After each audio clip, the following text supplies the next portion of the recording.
Bonjour, retrouvez dès maintenant sur BITV une interview de Robin Ribaton de Real Estate. Bonjour à tous, bonjour Robin Ribaton, vous êtes fondateur de Real Estate et auteur de l'immobilier de demain. Tout d'abord, comment allez-vous?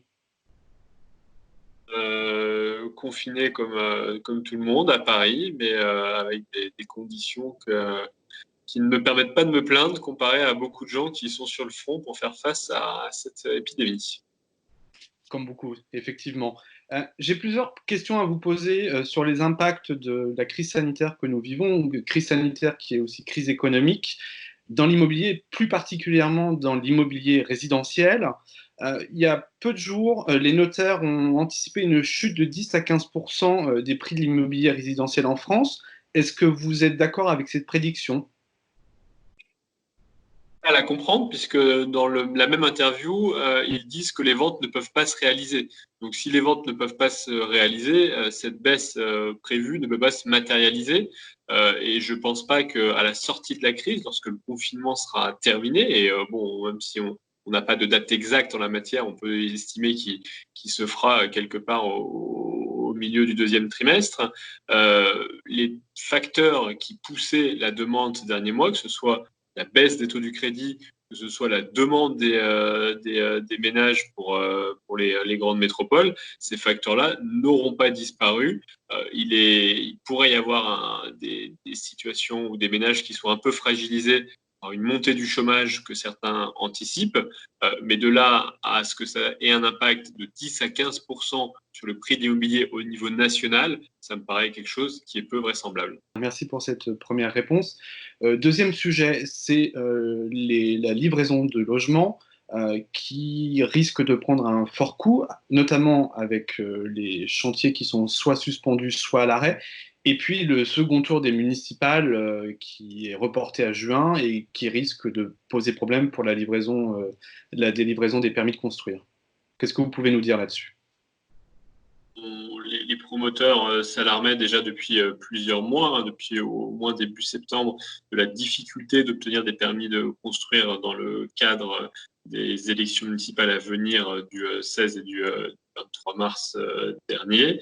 Le report du second tour de des élections municipales, en tout cas dans la plupart des élections où il n'y a pas eu de vainqueur au premier tour, au 21 juin, comme l'a énoncé le président, et cela pourrait d'ailleurs se prolonger si les mesures de lutte contre la crise sanitaire devaient être amenées à durer, bah, ça veut dire que la délivrance des permis de construire reprendra au mieux à mi-juillet, et on connaît quand même la capacité du pays tout entier à s'arrêter pendant la période estivale, donc plutôt aux alentours de septembre, ce qui ferait qu'on aura vécu quasiment une année relativement blanche en termes de délivrance de permis de construire, ce qui aura un impact pas tellement pour la fin de l'année 2018, pas tellement 2020, pas tellement sur les productions des chiffres en 2020, mais plutôt sur la production des chiffres en 2021, voire 2022.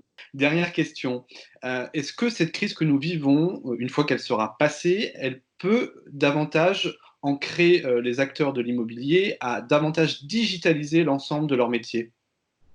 Alors, comme vous le savez peut-être, je suis investisseur dans ces startups de l'immobilier, et ce qu'on observe depuis maintenant 2 à 3 semaines, c'est effectivement qu'il y a un certain nombre d'opérateurs, de promoteurs, de commercialisateurs se rendent bien compte qu'ils sont aujourd'hui bloqués dans ces circonstances exceptionnelles que représente le confinement, et ils se rendent bien compte que des outils tels que la visite virtuelle, telle que la 3D, telle que la signature électronique, sont des éléments qui permettent d'apporter de la résilience, qui permettent de continuer, de poursuivre l'activité, quand bien même un certain nombre d'autres fonctions, telles que, on en parlait, la délivrance des permis de construire, sont bloquées.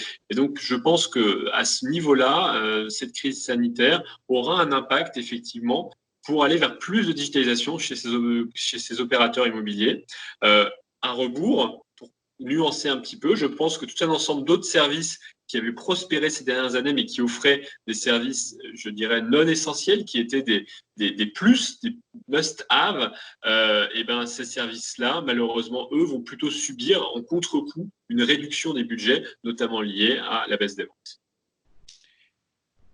Par rapport à cette digitalisation, certains chercheurs évoquent la possibilité que ce virus que nous vivons actuellement puisse devenir saisonnier. L'année prochaine, si on se projette, et j'espère que je me trompe, s'il revient massivement comme cette année, est-ce que les acteurs qui n'auront pas davantage digitalisé leur métier et leurs outils, est-ce qu'ils risquent tout simplement de disparaître? Est resté de l'ordre de l'extraordinaire, ou en tout cas de quelque chose d'inédit. Effectivement, il n'est pas impossible qu'on soit exposé à un phénomène identique dans d'autres circonstances, peut-être l'année prochaine, peut-être un autre virus. Et donc, il est évident que ces outils-là sont des outils de résilience qui aujourd'hui feront partie de la palette des groupes gagnants et de ceux qui vont survivre à moyen terme. On parlait donc de ces livraisons de logements qui risquent de prendre un fort coût. Toutefois, on a CDC Habitat qui s'engage à produire 40 000 logements neufs dans les 12 prochains mois et Enli qui acte un plan de relance avec l'acquisition de 10 000 logements d'ici fin 2020. Est-ce que c'est des bonnes mesures? Est-ce que c'est des bonnes annonces pour le secteur résidentiel? Annonces de CDC Habitat ou d'Inly, ce sont effectivement des bonnes annonces. Elles s'inscrivent dans une logique de soutien public extrêmement fort qu'on a vu de la part de l'État et des entités publiques dont il est actionnaire ou animateur. Et je pense que ce sont des signaux extrêmement importants pour soutenir la filière et pour montrer qu'une fois la pandémie passée, il faudra reprendre l'activité parce que le besoin de logement dans notre pays n'a pas chuté et nous avons toujours autant de besoins de logement et la crise du logement, elle, continue au-delà de la question de la pandémie. Merci Robin Ribaton pour votre éclairage. À très bientôt sur BITV pour d'autres interviews avec les acteurs de l'industrie immobilière.